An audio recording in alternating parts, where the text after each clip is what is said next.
안녕하세요. 부자 오빠입니다. 오늘은 TQQQ가 대박 종목인 이유에 대해서 제가 정말 좀 장점 위주로 말씀을 드리고 싶은데요. 일단은 뭐 어제 나스닥, S&P 500, 다우존스 모두 올랐습니다.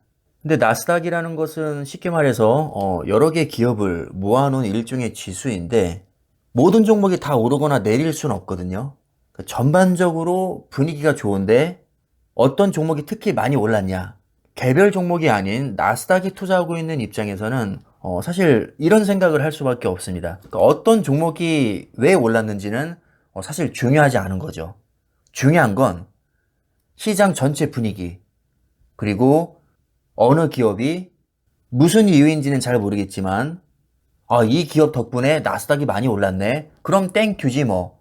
세부적인 이유 별로 중요하지 않아. 궁금하지도 않고. 왜? 나에게는 매일 빡세게 그런 공부를 할 시간이 없어. 생업하기 바쁘니까. 사실 이런 마인드로 투자하기에 가장 좋은 게 ETF입니다. 예를 들어서 S&P 500 지수를 추종하는 ETF는 SPY, IVV, VOO 뭐 이런 게 있고요. 나스닥 100을 추종하는 ETF는 QQQ, 다우존스를 추종하는 ETF는 DIA, 필라델피아 반도체 지수를 추종하는 ETF는 SOXQ 뭐 이런 식으로 각 컨셉에 맞게 ETF들이 나와 있습니다. 어쨌든 어제 시장 분위기가 전반적으로 나쁘지 않아서 나스닥이 0.3%가 올랐는데 특히 테슬라가 4.5%나 올랐습니다. 정말 테슬라 너무 땡큐죠. 근데 솔직히 말씀드리면 테슬라가 왜 4.5%나 올랐는지 저는 모르겠습니다. 일단은 귀찮아서 안 찾아봤거든요. 근데 제가 왜 안 궁금하냐? 저는 테슬라에 몰빵하지 않았거든요. 왜 올랐는지는 저에게 크게 중요하지 않습니다. 중요한 건 뭐냐? 테슬라가 나스닥 상승에 큰 기여를 했고 그 덕분에 저도 이득을 봤다는 겁니다. 왜냐하면 저는 TQQQ에 투자하고 있거든요. TQQQ는 나스닥 100을 3배로 추종하는 ETF죠. 여기서 이런 생각을 한번 해보겠습니다. 테슬라가 도대체 무슨 이유로 4.5%나 올랐는지는 모르겠지만 귀찮아서 안 찾아봤지만 만약에 갑자기 또 분위기가 안 좋아져서 5% 폭락한다고 가정하겠습니다. 그런데 같은 날 엔비디아 호재가 떠서 7%가 올랐습니다. 그리고 애플도 2%가 올랐습니다. 그럼 나스닥은 전반적으로 하락보다는 상승할 가능성이 높겠죠. 왜냐하면 테슬라보다 애플의 비중이 훨씬 높기 때문입니다. 그리고 엔비디아도 테슬라 못지않은 영향력을 행사하기 때문입니다. 그러니까 특정 몇 개 기업이 악재가 터지는 거 ETF 투자자에게는 크게 중요하지 않습니다. 어떤 종목이 잘 나가는지 별로 안 중요합니다. 그냥 전반적으로 나스닥이 강세를 보이느냐 아니면 약세를 보이느냐가 중요한 거죠. 그러니까 마음이 굉장히 편할 수밖에 없습니다. 에이, 무슨 소리 하고 있어. 분산 투자하면 좋은 수익률을 낼 수 없다니까. 워런 버핏이 뭐라고 했어. 분산 투자는 무지에 대한 보험이라고 했어. 생각해봐. 네가 가장 뛰어난 한 기업을 알고 있는데 굳이 그보다 못한 기업들이 분산 투자할 이유가 있어? 이거는 누가 봐도 비효율적이잖아. 당연히 제일 뛰어난 기업을 알고 있다면 그 기업에 몰빵을 해야지. 그게 가장 효율적이잖아. 근데 바보처럼 그보다 훨씬 못한 기업에 에너지를 분산하지? 사실 이 말이 틀린 말은 아닙니다. 내가 최고의 효율을 얻기 위해서는 당연히 1등 기업에 몰빵하는 게 맞습니다. 뭐하러 100등 기업에 그 에너지를 분산하나요? 당연히 1등 기업에 몰아줘야죠. 자, 그러나 이것은 내가 1등으로 찜한 기업이 진짜 1등이 됐을 때나 해당되는 얘기고, 만약에 내가 1등이라고 점쳤는데 그 기업이 갑자기 70등으로 밀렸습니다. 그럼 내 투자는 망하는 거죠. 세상 일이라는 게 절대 내 맘처럼 그렇게 돌아가 주지 않습니다. 항상 변수가 있고 수많은 리스크가 있기 때문에 내가 최고라고 확신했던 그 기업이 정말 심하게는 망할 수도 있다는 거죠. 막말로 애플이 10년 후에 안 망한다는 보장이 있나요? 그 가능성은 매우 희박하겠지만 아예 없는 건 아닙니다. 그리고 망하는 것까지는 아니더라도 뭐 1등에서 15등 정도로 밀릴 수는 있겠죠. 충분히 그럴 수 있습니다. 자, 그리고 테슬라가 10년 후에 1등 할 수도 있고요. 100등 밖으로 밀릴 수도 있습니다. 엔비디아도 마찬가지입니다. 10년 후에 1등 할 수도 있고 150등으로 밀릴 수도 있습니다. 이건 아무도 모르는 거죠. 자, 그러나 나스닥 100이라는 지수를 봤을 때는 어떤가요? 특정 기업이 갑자기 맛이 갈 수는 있겠지만 나스닥 전체가 맛이 가기는 대단히 어렵습니다. 만약에 테슬라가 못하면 그 자리를 엔비디아나 마이크로소프트가 메울 수 있을 거고요. 애플, 마소, 구글, 아마존이 다 맛이 가도 그 훨씬 아래에 있던 기업들이 갑자기 치고 올라와서 그 자리를 꿰찰 수도 있을 겁니다. 어쨌든 문명은 계속 발전할 것이고요. 기업들은 좋은 제품과 서비스를 만들어낼 것이고 이익을 증대시킬 겁니다. 그럼 나스닥은 전반적으로 당연히 오르겠죠. 어떤 기업이 1등하고 100등하고 50등 할지 모르겠지만 나스닥 전반적으로는 분명히 오를 겁니다. 자, 그럼 실제 올해 성과를 한번 볼까요? 일단 개별 종목 엔비디아, 마이크로소프트, 테슬라, 애플 핫한 종목을 모아놨고요. 그 다음에 이 종목들이 다 들어가 있는 나스닥 100을 한 배로 추종하는 QQQ 그리고 세 배로 추종하는 TQQQ 각각의 수익률을 봤습니다. 일단은 가장 성과가 좋았던 것은 역시 엔비디아였습니다. 결과적으로 지난 1년 동안 엔비디아에 몰빵한 게 그냥 제일 좋았습니다. 그 다음에 마소는 58% 역시 나쁘진 않지만 엔비디아에 한참 못 미치죠. 좀 서운했을 것 같습니다. 그 다음에 테슬라 35% 생각보다 수익률이 별로입니다. 테슬라라는 네임밸류 치고는 굉장히 서운한 수익률이죠. 그 다음에 애플 32%뭐 이건 이해합니다. 애플은 워낙에 덩치가 크고 안정적이니까요.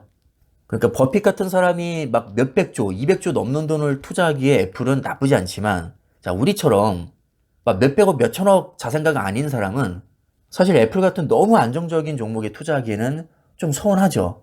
반면에 나스닥 100을 추종하는 QQQ 38%. 자, 오히려 테슬라나 애플보다 수익률이 좋습니다. 애플은 그렇다 치고 테슬라에 집중 투자하고 있는 사람 입장에서는 솔직히 좀 현타가 올 것 같습니다. 누가 봐도 테슬라는 항상 화제 중심에 있었고 굉장히 혁신적인 기업이고 나스닥 100보다 기대 수익률이 훨씬 높을 수밖에 없는 종목입니다. 그런데 결과적으로 1년 동안 나스닥 100보다 수익률이 안 좋았다는 거죠. 자, 이렇게 아까 제가 서두에도 말씀드렸지만 세상 일이라는 게 우리 마음대로 돌아가는 게 아닙니다. 지난 1년간 테슬라가 나스닥 100보다 수익률이 안 좋을 거라는 거 누가 상상이나 했을까요? 저도 솔직히 상상이 안 갑니다. 근데 여기서 더 놀라운 건 뭐냐면 나스닥 100을 3배로 추종하는 TQQQ 오늘의 주인공이죠. 자, TQQQ는 수익률이 무려 108%입니다. 내가 정말 빡세게 기업 분석해서 마이크로소프트, 테슬라, 애플을 픽했을 때보다 나는 기업 분석 귀찮아서 안 할래. 나스닥 100, 세계 최고 100개 기업 다 모아놓은 거잖아. 당연히 잘 나갈 수밖에 없지. 누가 잘 나가고 못 나가는지 중요하지 않아. 그냥 이 100개 기업이 골고루 잘하면 돼. 아주 편하게 투자를 하고 있는데도 심지어 수익률도 더 좋습니다. 수익률도 수익률이지만 더 중요한 게 뭐냐면 그냥 신경을 안 써도 된다는 겁니다. 자, 예를 들어서 지난 1년간 엔비디아 성과가 가장 좋았고 애플 성과가 가장 안 좋았는데 다음 1년 동안은 엔비디아가 크게 조정을 받아서 수익률 꼴찌가 될 수도 있는 거고 애플이 갑자기 각성해서 수익률 1등이 될 수도 있는 겁니다. 그래도 나는 상관없죠. 어차피 나스닥 100에서 애플이 엔비디아보다 비중이 높으니까 둘이 자리가 바뀌면 오히려 올라서 나는 더 좋습니다. 그리고 테슬라가 그동안 부진했었는데 누가 봐도 테슬라는 오를 가능성이 높은 종목이잖아요. 당연히 언젠가는 폭등할 텐데 그럼 그때 가서 왜 올랐는지 뭐 귀찮아서 안 찾아봐도 되고요. 그냥 무조건 테슬라가 오르면 나도 좋은 겁니다. 그래서 저는 TQ 투자자로서 지금 어떻게 생각을 하고 있냐면요. 그동안에 엔비디아 덕분에 많이 올랐네. 땡큐. 테슬라가 생각보다 부진하네. 근데 테슬라 언젠가는 많이 오를 거야. 다음에는 테슬라한테 기대를 걸겠어. 그리고 요즘에 마소가 애플 시총을 거의 따라왔다는 얘기가 있던데 역전할 수도 있지. 역전해도 나는 상관없어. 누가 1등 하든 나는 관심 없어. 왜냐? 어차피 두 기업은 골고루 우상향할 테니까. 나는 마소에 몰빵하지도 않았고 애플에 몰빵하지도 않았지만 어쨌든 두 기업에 골고루 투자하고 있어. 그러니까 누가 1등 하는 게 중요한 게 아니라 두 기업이 골고루 얼만큼 성장하는지가 중요해. 아무리 생각해도 애플, 마소, 구글, 아마존, 테슬라, 엔비디아, 메타 이런 종목들은 무조건 오를 수밖에 없어. 세계 최고의 종목들이잖아. 그러니까 내가 투자하고 있는 TQQQ도 장기적으로는 우상향할 거야. 물론 3배인 만큼 빠질 때도 3배로 빠지겠지만 그 리스크는 내가 기꺼이 감수하는 거지 뭐. 그래서 혹시 모르니까 너무 높은 비중으로 투자하지 말고 그리고 많이 빠졌을 때 물타기 하고 무리하게 빚내서 투자하지 말고 반드시 여유 자금으로만 투자하면 나에게 큰 수익을 안겨다 줄 거야. 너무 무리하지 않는 선에서 그냥 수량을 조금씩 모아가면 될 것 같아. 뭐 이 정도로 생각하면 어렵지 않게 장기 투자할 수 있을 거라고 생각합니다. 만약에 닷컴 버블급 또는 그 이상의 폭락장을 만나면 망하는 거 아니냐? 네, 망할 수 있습니다. 하필 그 타이밍이 투자 후반기라면, 다시 말해서 내가 10년 장기 투자를 계획했는데 9년 차라면, 그러면 정말 망할 수 있는 거죠. 복구가 안 될 수 있습니다. 왜냐하면 이미 너무 많이 들어가 있으니까 물타기를 해도 효과가 거의 없거든요. 그러니까 그 정도 타이밍이 되면 내 재량껏 포트폴리오를 좀 재분배할 필요도 있다고 봅니다. 하지만 이것은 필수사항은 아니고 본인 선택이죠. 아, 내가 10년을 계획했는데 지금 9년 차네. 돈이 꽤 많이 들어가 있네. 수익도 많이 났고. 자, 근데 여기서 만약에 70% 빠지면 나 후회할 것 같은데. 솔직히 쫄리는데. 배당주로 좀 갈아탈까? 한 절반은 빼놓을까? 얼마든지 조정하시면 됩니다.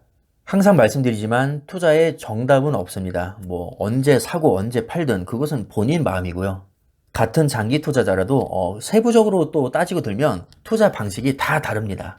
마치 우리가 예전에 국사에서 배웠던 똑같은 개화파라도 온건 개화파가 있고 급진 개화파가 있듯이, 똑같은 장기 투자자라도 조금씩은 당연히 투자 스타일이 다를 수밖에 없는 거죠.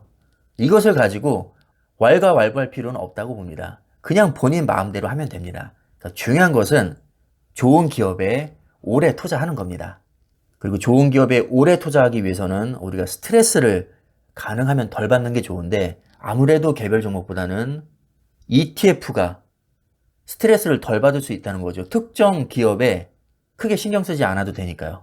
그렇다고 한 배수인 QQQ 투자하자니 수익률이 좀 서운하고, 그러니까 리스크를 더 감수하더라도 기대 수익률이 높은 TQQQ에 투자를 하는 거죠.